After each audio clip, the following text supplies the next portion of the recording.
teammates Cassidy Gall and Sue Yang are going to share some of our results from a wearable technology project. Thank you. All right, so as you can all see, I am not Dr. Carla Pugh. She actually welcomed her baby into the world today, so she could not be here. Really excited, though, that awesome female leaders like her are bringing more babies into this world. So we are here in her place, and we hope that we do a service to the project. And if there's any questions along the way, keep it informal. Feel free to stop us, and we're really excited to be here. All right, so I am Cassidy Gall. This is Sue Yang. We are researchers in the Technology-Enabled Clinical Improvement Center here at Stanford Medicine. And on behalf of all of us, we'd like to thank Lisa and the whole ApplySci team, all the AV, everyone. We know it's a big production, for allowing us to come share the Surgical Metrics project here today with all of you.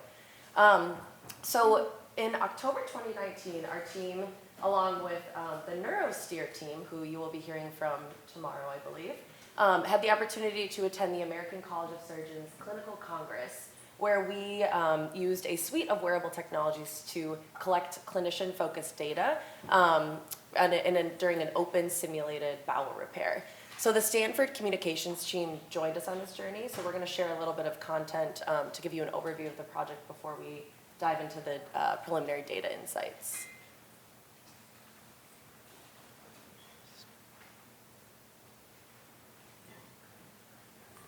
Uh-oh.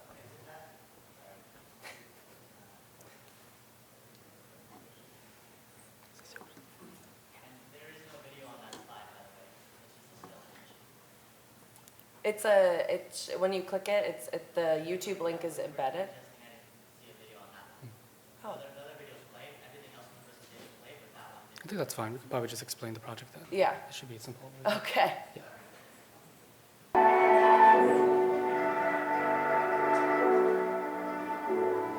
Many times it's hard to get experts to tell you what they do because they're so good at it, it becomes automated.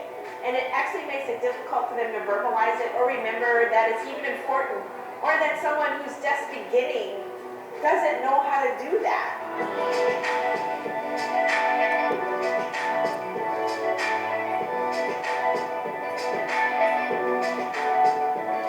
We are at the American College of Surgeons Clinical Congress meeting, and we are in exhibit booth 1625.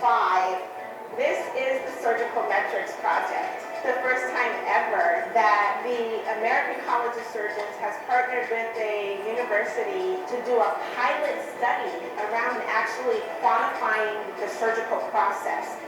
A lot of what we do as surgeons is somewhat complex. So if we have data that represents all of the nuances of that process, we can better communicate what it is that we do. It will greatly facilitate training. It will greatly facilitate development of new technologies. If we decided at any point to either self-evaluate for efficiency or to evaluate one another for efficiency, we need to have a baseline of what it looks like to deviate in either direction. The big goal is to bring surgeons to this conversation, help them to understand the different data streams that are possible, help them to understand the data, and help them to have a voice in the conversation about how data is used and how it can benefit what they do when they're taking care of patients. Someone will approach the table because they are interested in, the appearance of our booth, or because they notice that there's some surgical simulation going on, which tends to be something that people are really interested and engage in. And then we talk to them about this study, about what we're hoping to accomplish with the study, and then we would bring them over to the area where they do the cognitive testing. So the cognitive testing includes having an EEG electrode placed on their forehead, and there are 3 components to it. So there's a memory component, a reaction time component, and a meditative component. And the idea behind the cognitive testing is to sort of get a baseline of their EEG when they're thinking through these different components. Now, once we have a baseline of that from the cognitive component, they move on to the technical skills. We are using a combination of wearable technologies and other data collection technologies, including motion tracking, which will give us 3D data in terms of the working volume of every small and large movement that the surgeon makes. We're combining that with video data from multiple views, and it's synchronized. And we're also collecting audio data, what they say. And then we're also collecting EEG data. After they repair the aneurysm, there is a leak test done, and so we infuse fluid into the bowel, or we clamp it at one end and at the other end, and we infuse fluid in, and we see if anything leaks out. So that's effectively going to tell us if it was a successful repair of the aneurysm. So not only have we captured their movement, their EEG, the video and the audio, but we have a sense of whether or not it was technically successful. What's important about this data is it should be looked at as an opportunity for information exchange. And I think that that's why it's important to start with the simulation. This is not something that's going to be used as a record of care. Starting here and bringing the physicians together will help us embark on the conversation as opposed to waiting until the conversation is imposed upon us.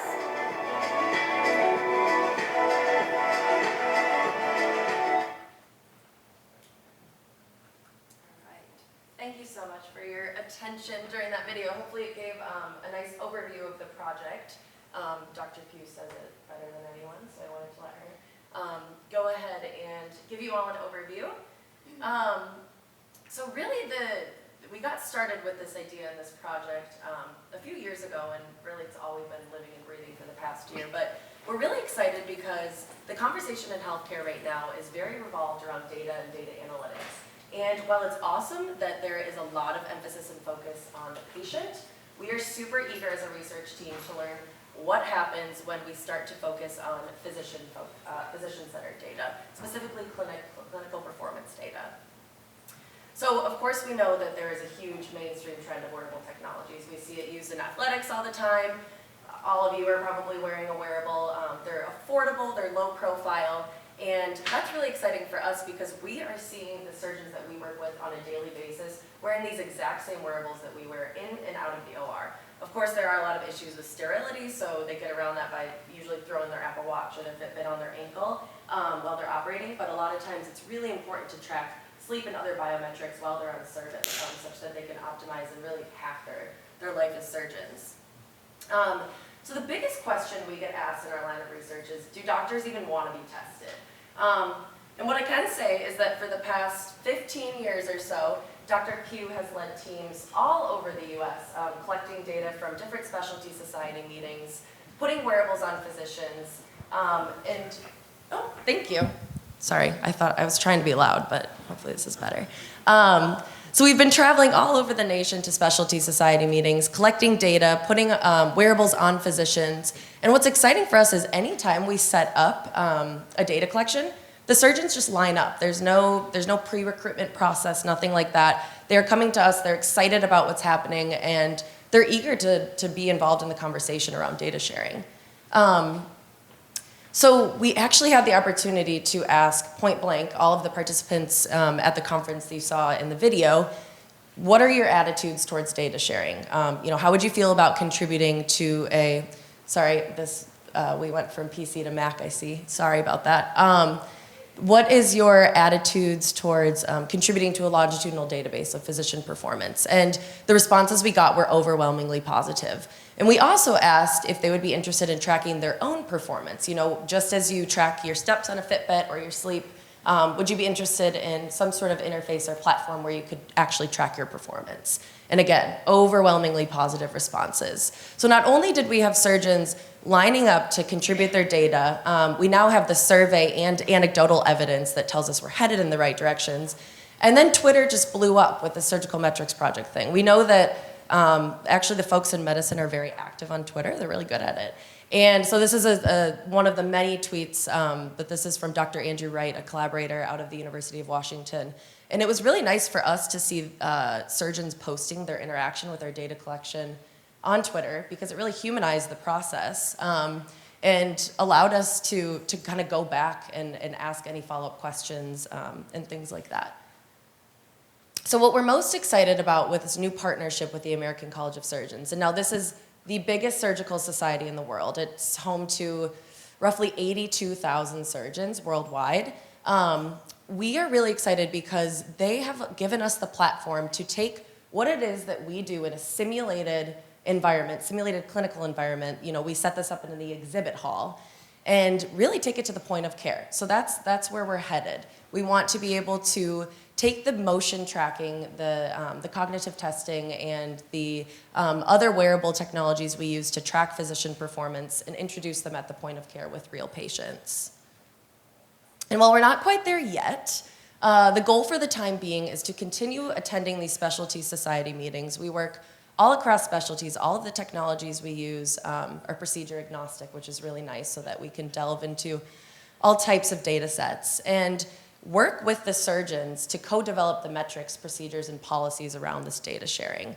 We found that by attending the specialty society meetings and meeting the surgeons on their own turf, they're really excited and engaged about joining in on this conversation. And that's really been the sweet spot.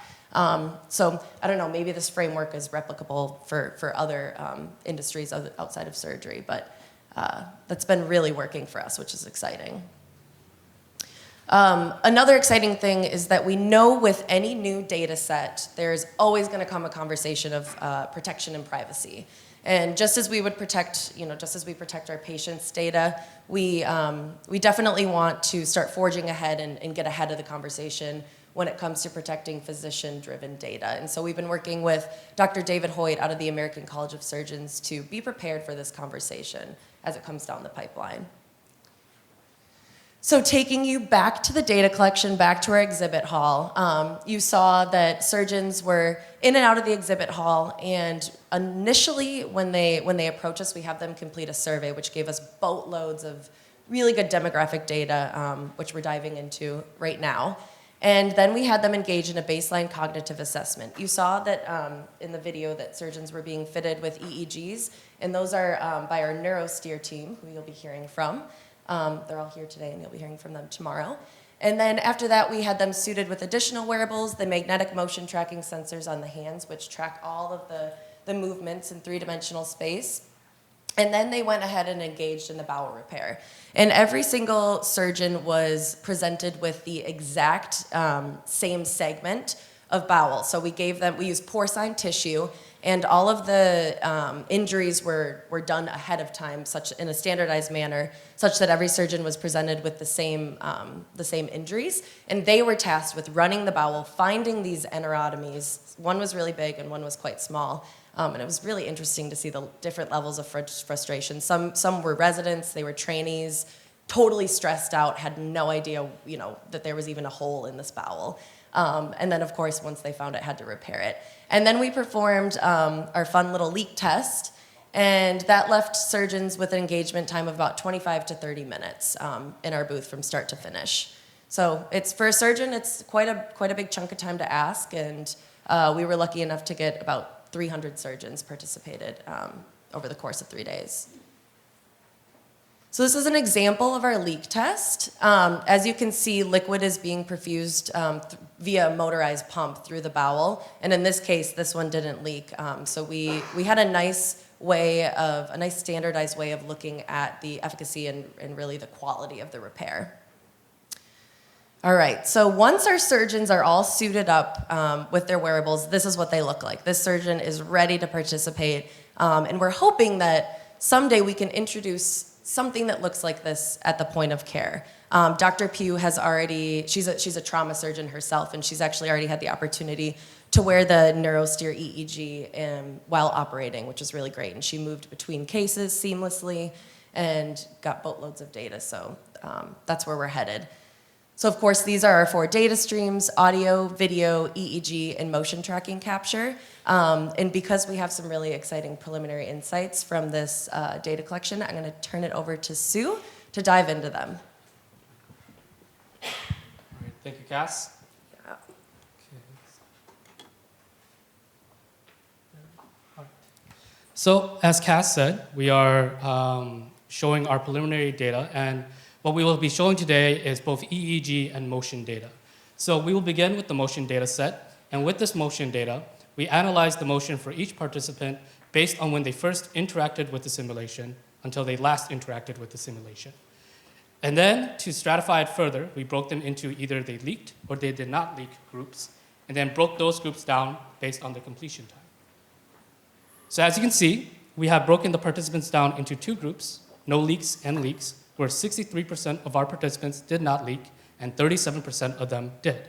We then further broke those down into tiers, where tier 1 and tier 2 are part of the no leak group, and tier 3 and tier 4 are part of the leak group. Tier 1 are participants where they did not leak, and they had less than average time for completion when they did their procedure. Tier 2 are participants who did not leak, but had greater than average time. Then tier 3 and tier 4 follow similar patterns, where tier 3 were participants that did leak, but had less than average time completion, and participants in tier 4 leaked, but had greater than average time. So we call participants in tier 1 our Olympians, the best of the best, because they were able to repair the bowel repair at a very efficient time without having it leak whatsoever. So by looking at the whole entire procedure, we were able to find some interesting findings. Even though we're not looking at specific phases, there was still something interesting to see between these 4 different tiers, and we will go into those findings now. The first finding was that there was a significant difference between the idle time between these tiers. Now, idle time represents the total time in which a participant is not moving their hand whatsoever. So they're standing still. The hand is not moving. And as you can see right here, participants in tier 1 and tier 2, which are the no leak groups, have a much higher idle time than those in tier 3 and tier 4. And tier 1 and tier 2 are significantly higher than that of tier 3. This is something that we can see and track with motion, and this can be telling about that participants in tier 1 and tier 2 may be stopping and pausing and thinking about things much more than those in the leak group. So something that they're doing, the no leak group, is being tracked, in which the leak group are not doing properly. The next finding that we have is that path length is much higher and much different between all the tiers. As you can see here in the left side, participants in tier 1 and tier 2 have averagely of a much higher path length than those in the leak groups. Especially in tier 2, they have a much higher path length than all of the other tiers, significantly higher. And this could be telling that something is happening in participants in tier 2 in which they're doing something and that is not prevalent in all the other tiers, but it's still having them be successful. And so path length, just like idle time, is a potential indicator to somebody's skill level or expertise. The next finding that we have is that of completion time. So the path length? What is path length? Oh, path length is basically the total distance in which you're traveling during the operation. Sorry. So if we were to take a surgeon's motion data and string it out, so all of the micro motions that they took. Yes. Great question, thank you. The next finding that we have is completion time. And completion time is just the total operation time in which a participant took during the operation. And again, when you look between each of the different tiers, all the tiers are significantly different from each other.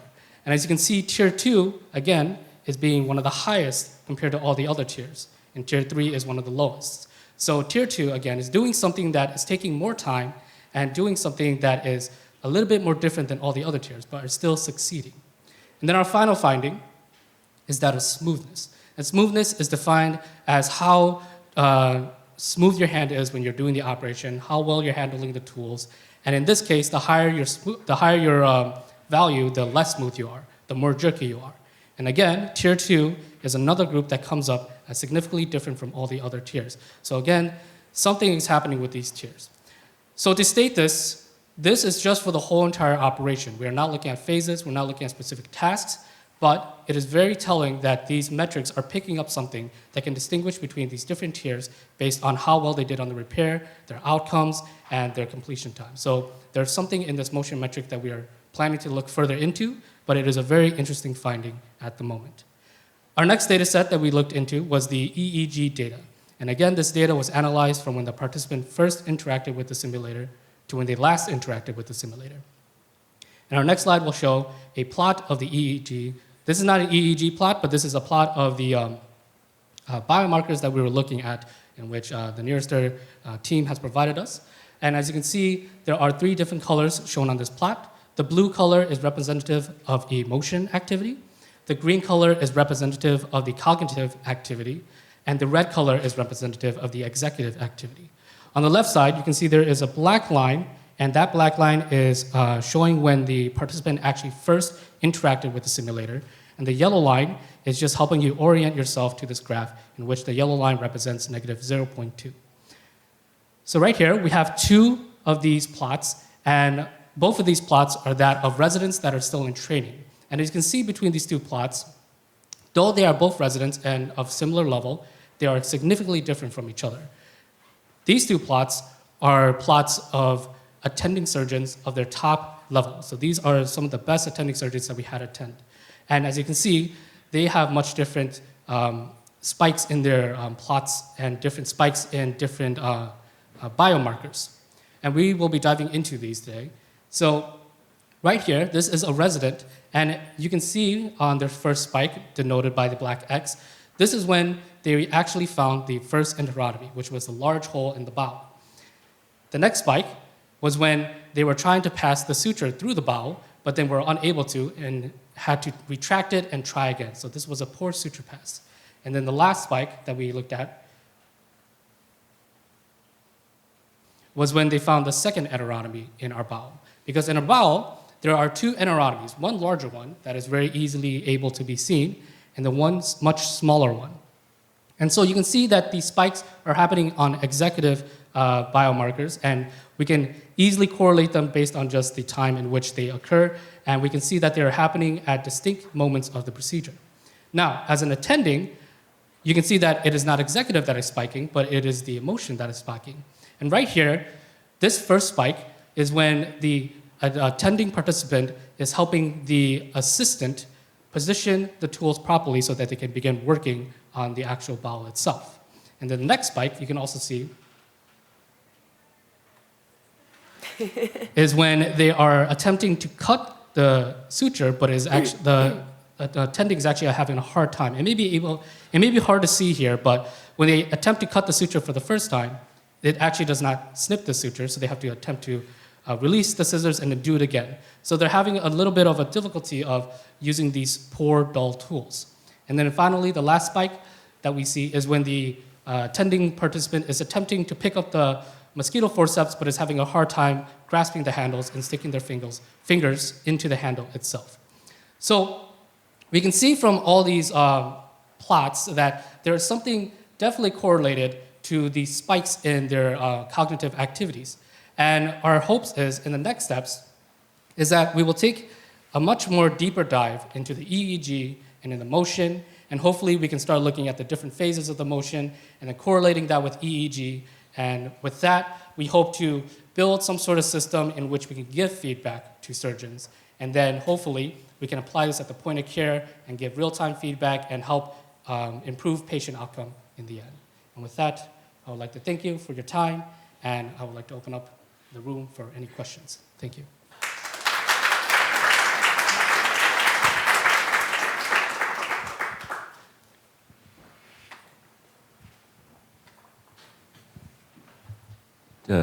One question just on the execution and the cognitive. Did you try to sort of baseline or normalize the execution across the experienced and the resident? In other words, is it possible residents, when they think about execution, they just think a lot about execution, whereas when an experienced surgeon thinks about execution, it's more of a rote procedure? Yeah, great question. I think definitely as we delve deeper into the data, we'll notice that, but as of right now, there was no normalizing factor or anything of that nature. We actually, at the start of this study, as we went about this study at the American College of Surgeons, our target population was attending surgeons, and we actually had a ton of interest from the residents, so we started to let them participate. So that's a really great question. That'd be interesting to introduce to a future data collection. But because we are trying to develop a baseline with these metrics, we wanted to collect data from people who are at the top of their game, such that we can understand really what a good surgeon looks like in the numbers. Thanks, we'll definitely consider that. Any other questions? No? Oh, one more. In groups 1, 2, 3, and 4, in one of your earlier pie charts, do you look at subgroup analyses? I don't know if the N was big enough to support an analysis like that, but age, time of day, years of practice. So in the survey data that they first filled out, we do actually have their demographics. But as our preliminary analysis, we just simply wanted to base everything off on how well they did. So completion time, and if they leak, it did not leak. As for demographic data analysis, we are still diving into that. We're still running through all the different backgrounds in which might be there. But just for this preliminary analysis, we would like to look at just their performance. But that is definitely something we're looking into, and we hope to find more results soon. So thank you for that question. Yeah, we're just getting started on this data set. October is when we collected all the data, and then we submitted an R01, and then the holidays hit, and now we're here. So definitely more to come, and we've been working with the Stanford communications team to publish our results, so stay tuned. Oh. The failure rate of the surgeons was actually very high, about 33%. How does that compare to retrospective analyses on human patients for the same surgery?